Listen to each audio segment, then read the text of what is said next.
नमस्कार मित्रांनो. आजच्या या महत्त्वाच्या व्हिडिओमध्ये आपण बोलणार आहोत EPFO म्हणजेच कर्मचारी भविष्य निर्वाह निधी संघटनेच्या अतिशय ताज्या आणि मोठ्या अपडेटबद्दल. विशेषतः खाजगी क्षेत्रात काम करणाऱ्या कोट्यावधी कर्मचाऱ्यांसाठी ही बातमी खूपच महत्त्वाची आहे. गेल्या अनेक वर्षांपासून एकच प्रश्न सर्वांच्या मनात आहे, तो म्हणजे EPFO अंतर्गत मिळणारी मासिक पेन्शन वाढणार का? सध्या EPS 95 योजनेअंतर्गत मिळणारी किमान 1,000 रुपये आहे, जी आजच्या महागाईत अत्यंत अपुरी ठरते. त्यामुळे सरकार, EPFO आणि कामगार संघटनांमध्ये नेमकी काय चर्चा सुरू आहे, कोणते प्रस्ताव समोर आले आहेत आणि खासगी कर्मचाऱ्यांना खरंच आनंदाची बातमी मिळणार का, हे सगळं आपण आज सविस्तर पाहणार आहोत. मित्रांनो, सर्वप्रथम आपण EPS 95 म्हणजेच एम्प्लॉई पेन्शन स्कीमबद्दल थोडक्यात समजून घेऊया. खाजगी क्षेत्रात काम करणाऱ्या कर्मचाऱ्यांच्या पगारातून EPF कपात होते आणि त्यातील 8.33% हिस्सा EPS मध्ये जातो. हीच रक्कम पुढे निवृत्तीनंतर पेन्शन स्वरूपात दिली जाते. मात्र या योजनेअंतर्गत वेतन मर्यादा 15,000 रुपये निश्चित करण्यात आली असल्याने बहुतांश कर्मचाऱ्यांची पेन्शन खूपच कमी तयार होते.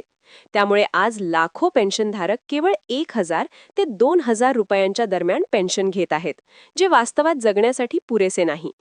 मित्रांनो, गेल्या काही वर्षात महागाई प्रचंड वाढली आहे. घर भाडे, औषधे, किराणा, वीज बिल सगळ्याच गोष्टी महाग झाल्या आहेत. अशा परिस्थितीत 1,000 रुपयांची पेन्शन ही केवळ नावापुरती उरली आहे. त्यामुळे देशभरातील EPS 95 पेन्शनधारक संघटना आणि कामगार संघटनांनी सरकारकडे सातत्याने मागणी लावून धरली आहे की किमान पेन्शन 5,000, 7,500 किंवा किमान 9,000 रुपये तरी करण्यात यावी. अनेक ठिकाणी आंदोलनं, निवेदने आणि न्यायालयीन लढाया देखील झाल्या आहेत. आता सर्वात महत्त्वाचा प्रश्न म्हणजे सरकार आणि EPFO यावर काय विचार करत आहेत. अलीकडच्या काळात संसदेत आणि माध्यमांमध्ये EPFO पेन्शन वाढीवर वारंवार चर्चा होताना दिसते आहे. सरकारने थेट हो, पेन्शन वाढवली जाणार अशी अधिकृत घोषणा जरी केलेली नसली तरी विविध समित्यांकडून प्रस्ताव आणि अहवाल मागवण्यात आले आहेत. विशेष म्हणजे वेतन मर्यादा 15,000 रुपयांवरून वाढवण्याचा विचार पुन्हा एकदा चर्चेत आला आहे. जर ही वेतन मर्यादा 30,000 रुपये किंवा त्याहून अधिक केली गेली तर पेन्शन गणनेत मोठा बदल होऊ शकतो.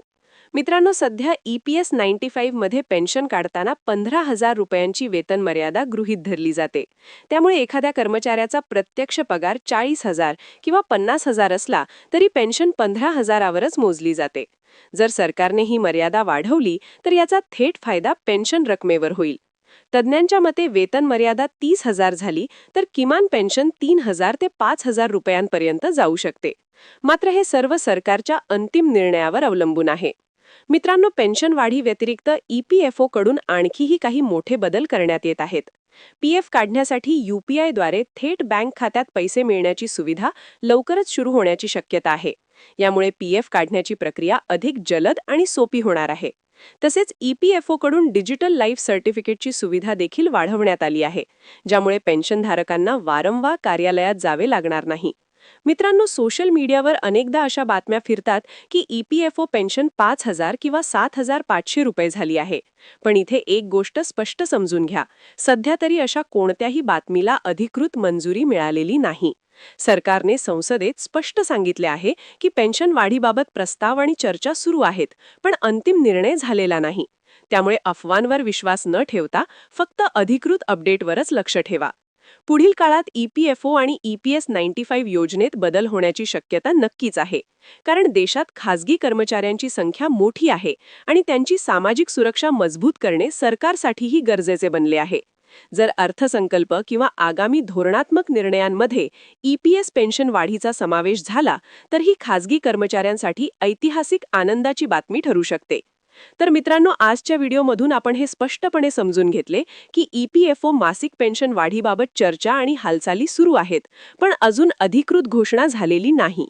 मात्र सरकारवर दबाव वाढत आहे आणि भविष्यात सकारात्मक निर्णय होण्याची शक्यता नक्कीच आहे.